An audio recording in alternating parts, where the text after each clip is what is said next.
देश भर में हल्ला मच रहा है। वैसे तो इस एग्जाम को 23 लाख स्टूडेंट्स ने इस साल दिया है, लेकिन बात सिर्फ इन 23 लाख स्टूडेंट्स की नहीं है। बात देश के हर एक स्टूडेंट की है जो एक्सपेक्ट करता है कि उसे फेयर चांस मिलेगा अच्छे कॉलेज में एडमिशन लेने के लिए। बात देश के हर एक बच्चे की है जिसे लगता है कि मेहनत करके पढ़ाई करने से उसे एक अच्छा भविष्य मिलेगा। हम सब जानते हैं दोस्तों, हमारे देश में वैसे ही स्टूडेंट्स पर जबरदस्त प्रेशर रहता है। कॉम्पिटिशन बहुत टफ है। देश में अच्छे कॉलेजेस की सख्त कमी है, अच्छे कॉलेजेस में सीटों की सख्त कमी है, और अब सीटों के लिए जो एग्जाम्स कंडक्ट कराए जा रहे हैं, अगर वो भी ढंग से नहीं कराए जाएंगे तो क्या उम्मीद रह जाएगी देश के फ्यूचर के लिए। पेपर्स का लीक हो जाना या खराब तरीके से एग्जाम्स कंडक्ट करना, ये पिछले कुछ। नमस्कार दोस्तों, आप सबका फिर से एक नए वीडियो पे स्वागत है। आशा करता हूँ कि आप लोग बहुत ही अच्छे होंगे। फिर से आ गया हूँ एक नया वीडियो लेकर। इस वीडियो में आप लोग को दिखाने वाला हूँ जिस तरीके से नीट का एग्ज़ाम हुआ और पेपर लीक हो गया, उसके ऊपर ध्रुव राठी आप लोग जानते हो कि जो भी बहुत बड़े यूट्यूबर है और बहुत बड़ा एक चेहरा है यूट्यूब पे। ध्रुव राठी किस तरीके से नीट का एग्ज़ाम जो कंडक्ट कराया गया और बाद में पेपर लीक हो गया, उसके ऊपर ध्रुव राठी का क्या कहना है आप लोग को इस वीडियो में दिखाने वाला हूँ। ये ध्रुव राठी का कहना है कि बच्चे 1 साल तक मेहनत करते हैं और भी उनके मेहनत पे पूरी तरीके से पानी फेर दिया जाता है और साल भर लग जाता है एक एग्ज़ाम की मेहनत करने के लिए, प्रिपरेशन करने के लिए, और बाद में पता चलता है कि पेपर लीक हो गया। आप लोग को इस वीडियो में दिखाने वाला हूँ किस तरीके से बच्चे मेहनत करते हैं, मेहनत करने के बाद भी उनका एग्ज़ाम नहीं निकलता है। और इस वीडियो में देखते हैं किस तरीके से ध्रुव राठी नीट के एग्ज़ाम जिस तरीके से पेपर लीक हुआ है उसके ऊपर क्या कहते हैं। तो आप लोग वीडियो में लास्ट तक बने रहिएगा, और अगर चैनल पर नया हो तो चैनल को प्लीज़ सब्सक्राइब कर देना। और ये वीडियो जहाँ से मैंने लिया है उस चैनल का नाम है ध्रुव राठी, तो आप लोग जाकर इनके चैनल को प्लीज़ सब्सक्राइब कर देना। लिंक आप लोग को डिस्क्रिप्शन में मिल जाएगा और इस वीडियो का पूरा क्रेडिट उन्हीं को जाता है। तो चलिए शुरू करते हैं। तो प्री मेडिकल नीट एग्जाम के रिजल्ट्स को लेकर पूरे देश भर में हल्ला मच रहा है। वैसे तो इस एग्जाम को 23 लाख स्टूडेंट्स ने इस साल दिया है, लेकिन बात सिर्फ इन 23 लाख स्टूडेंट्स की नहीं है। बात देश के हर एक स्टूडेंट की है जो एक्सपेक्ट करता है कि उसे फेयर चांस मिलेगा अच्छे कॉलेज में एडमिशन लेने के लिए। बात देश के हर एक बच्चे की है जिसे लगता है कि मेहनत करके पढ़ाई करने से उसे एक अच्छा भविष्य मिलेगा। हम सब जानते हैं दोस्तों, हमारे देश में वैसे ही स्टूडेंट्स पर जबरदस्त प्रेशर रहता है। कॉम्पिटिशन बहुत टफ है।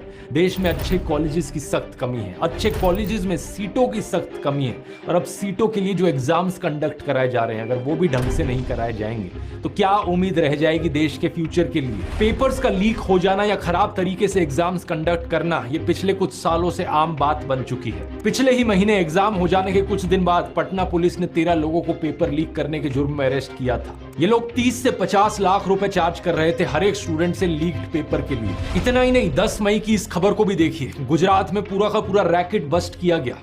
एक एजुकेशन कंसल्टेंसी ओनर एक स्कूल टीचर और बीजेपी नेता के साथ मिलकर स्टूडेंट से 10-10 लाख रुपए चार्ज कर रहा था एग्जाम में मदद करने के लिए। पेपर लीक्स तो आज के इस नए भारत में इतनी आम बात बन चुकी है कि द इंडियन एक्सप्रेस की इन्वेस्टिगेशन ने बताया पिछले 5 सालों में 41 अलग अलग पेपर लीक्स देखने को मिले हैं, जिनकी वजह से 1.4 करोड़ जॉब सीकर्स की जिंदगियों पर असर पड़ा है। कितनी ही बार प्रोटेस्ट देखने को मिले हैं इन पेपर लीक्स को लेकर, इस बार भी देखने को मिले, और हमेशा की तरह इन प्रोटेस्ट को नजरअंदाज कर दिया जाता। लेकिन बात इस बार सिर्फ पेपर लीक्स तक नहीं रुकी। जब 4 जून को नीट एग्जाम के रिजल्ट सामने आए तो कुछ अनबिलीवेबल इररेगुलरिटीज देखने को मिली। एक बड़े स्केल पर किया गया स्कैम इसे कहा जा रहा है। ट्रांसपेरेंट, ये थोड़ी ट्रांसपेरेंट होता है। ट्रांसपेरेंट होता है, आप खुद से आके बताइए। हमारी रूह क्या उठती है जब उस बच्ची का वीडियो देखते हैं। पूरे देश भर के विद्यार्थियों के साथ छलावा किया है।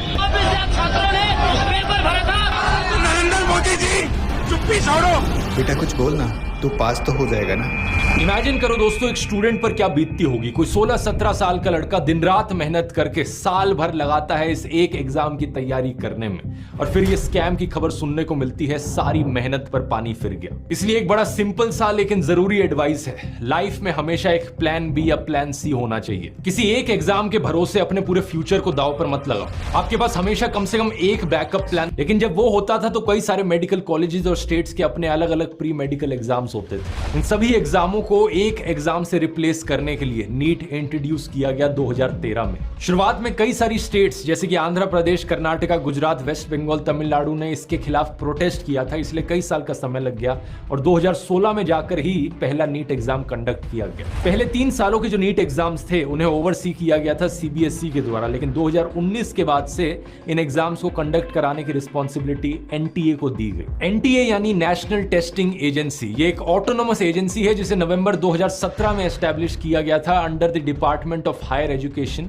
Of the ministry of education of India. इस एजेंसी को बनाया तो इस उम्मीद से गया था कि इसके पास अपना इंडिपेंडेंस होगा, हमें ज्यादा ट्रांसपेरेंसी देखने को मिलेगी एग्जाम्स कंडक्ट कराते वक्त, लोगों का कॉन्फिडेंस बढ़ेगा इन एग्जाम्स को लेकर। लेकिन हुआ इसका उल्टा ही है। आज लोगों का सारा गुस्सा इस एनटीए की ओर देखने को मिल रहा है। क्या कारण है इसके पीछे, आइए थोड़ा गहराई से समझते हैं।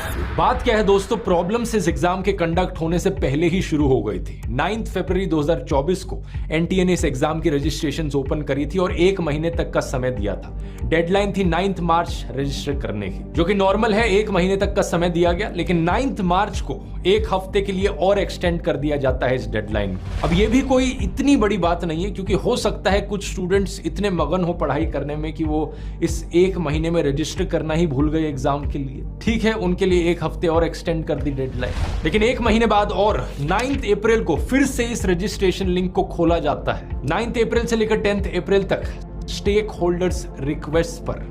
और इसके बाद एक और बार एक करेक्शन विंडो दी जाती है 11 अप्रैल से लेकर 15 अप्रैल तक। ये किस स्टेक होल्डर की रिक्वेस्ट थी। इसके बाद एग्जाम कंडक्ट किया जाता है 5 मई को। और इसके बाद भी ढेर सारी पेपर लीक्स की खबरें आती हैं अलग अलग स्टेट से, कभी गुजरात से, कभी बिहार से, तो कभी उड़ीसा से। लेकिन असली मजाक शुरू होता है 4 जून को, जब रिजल्ट्स डिक्लेयर होते हैं। नीट का एग्जाम एक एमसीक्यू एग्जाम है जिसमें 4 अलग अलग सब्जेक्ट्स में सवाल पूछे जाते हैं, फिजिक्स, केमिस्ट्री, जूलॉजी और बोटैनी। हर एक सब्जेक्ट में 50 क्वेश्चन होते हैं, जिनमें से 45 अटेम्प्ट करने होते हैं। तो टोटल आउट ऑफ 200 180 क्वेश्चंस को अटेम्प्ट करना होता है। हर सही जवाब के मिलते हैं +4 मार्क्स, हर गलत जवाब के -1 मार्क। 3 घंटे 20 मिनट का समय दिया जाता है और मैक्सिमम मार्क्स जो पॉसिबल है वो 720 हैं। अब होता क्या है कि 67 स्टूडेंट्स फुल मार्क्स स्कोर करते हैं, 720 आउट ऑफ 720। सबके सबको ऑल इंडिया रैंक 1 मिल जाती है। ये एक बहुत ही अजीब चीज है, क्योंकि पिछले साल जो एग्जाम हुआ था उसमें सिर्फ 2 लोगों ने टॉप किया था। उससे पिछले साल 2022 का जो नीट था उसमें 4 लोगों ने टॉप किया था, लेकिन किसी को भी फुल मार्क्स नहीं मिले थे। 715 हाईएस्ट स्कोर था। उससे पिछले साल 2021 में सिर्फ 3 लोगों ने टॉप किया था और अब अचानक से 67 लोग टॉप करने लग गए। ये कैसे हो सकता है? एनटीए ने इसको लेकर 3 रीजंस दिए। पहला, एक ऑफिशियल ने उनके कहा कि इस साल का एग्जाम काफी आसान था, इसलिए इतने सारे लोगों ने टॉप कर दिया। लेकिन जब स्टूडेंट्स और एक्सपर्ट्स से पूछा गया तो उन्होंने रिजल्ट्स आने से पहले कहा था कि एक्चुअली में इस साल का एग्जाम तो बहुत टफ था। वो कह रहे थे कि जो स्कोर होगा वो नीचे जाएगा, कोई टॉप नहीं कर पाएगा। दूसरा, एनटीए ने कहा कि इस साल जो नंबर ऑफ कैंडिडेट्स थे वो कहीं ज्यादा थे। 3 लाख ज्यादा कैंडिडेट्स अपेयर कर रहे थे इस एग्जाम के लिए 2023 के कंपैरिजन में। तो क्योंकि ज्यादा कैंडिडेट्स थे इसलिए नेचुरली हायर स्कोर्स देखने को मिलेंगे। लेकिन तीसरा कारण सबसे इंटरेस्टिंग है। एनटीए ने कहा कि इतने सारे रैंक 1 इसलिए आए हैं क्योंकि 67 में से 50 टॉपर्स को इन्होंने ग्रेस मार्क्स दिए हैं। इन 50 में से 44 स्टूडेंट्स को ग्रेस मार्क्स दिए गए क्योंकि आंसर कीज में कुछ डिस्क्रिपेंसी थी, और बाकी 6 स्टूडेंट्स को ग्रेस मार्क्स दिए गए टाइम रिलेटेड इश्यूज की वजह से। एक ये फिजिक्स का क्वेश्चन था इस एग्जाम में जिसमें 2 सही आंसर्स थे, क्योंकि एनसीईआरटी की एक पुराने एडिशन की टेक्स्ट बुक थी और एक नए एडिशन की टेक्स्ट बुक थी। दोनों में अलग अलग चीजें लिखी थी, तो सब्जेक्ट एक्सपर्ट्स ने कहा कि दोनों ऑप्शन को सही कहा जाना चाहिए। अब पहली बात तो क्या ये एग्जाम कंडक्ट कराने का कोई तरीका होता है? वहां स्टूडेंट्स 12-12, 13-13 घंटे पढ़ते रहते हैं एक साल के लिए, और यहाँ एनटीए से अपने क्वेश्चंस ढंग से नहीं लिखे जाते। और दूसरा, ये कैसा एग्जाम है जिसमें 75% टॉपर्स सिर्फ इसलिए टॉपर्स बने हैं क्योंकि उन्हें ग्रेस मार्क्स मिले? इस चीज को थोड़ा और गहराई से देखते हैं। इस क्वेश्चन को देखो जरा। क्वेश्चन था कि इन दोनों में से कौन सी स्टेटमेंट करेक्ट है। पहली स्टेटमेंट है atoms are electrically neutral as they contain equal number of positive and negative charges. और दूसरी स्टेटमेंट है atoms of each element are stable and emit their characteristic spectrum. इस क्वेश्चन का सही जवाब है कि पहली स्टेटमेंट सही है और दूसरी स्टेटमेंट गलत है, यानी कि ऑप्शन नंबर 4। लेकिन एनटीए ने कहा कि हमें ऑप्शन 2 को भी करेक्ट मानना चाहिए, क्योंकि 2018 की जो एनसीईआरटी की किताब है उसमें इस स्टेटमेंट को लिखा गया है कि सारे एलिमेंट्स के एटम स्टेबल होते हैं। एनटीए ने कहा 13,000 से ज्यादा कंप्लेंट्स उन्हें इस क्वेश्चन को लेकर आई।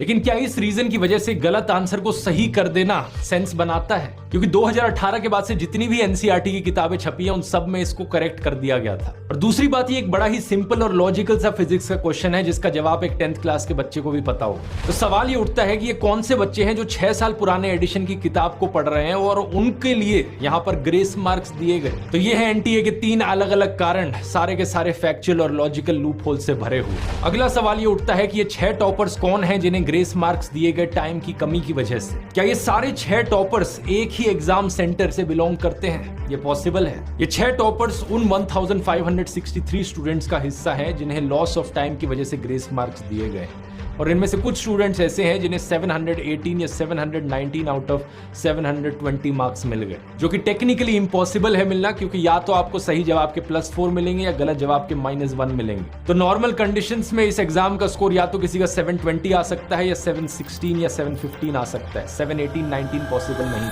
ये 2 स्टूडेंट्स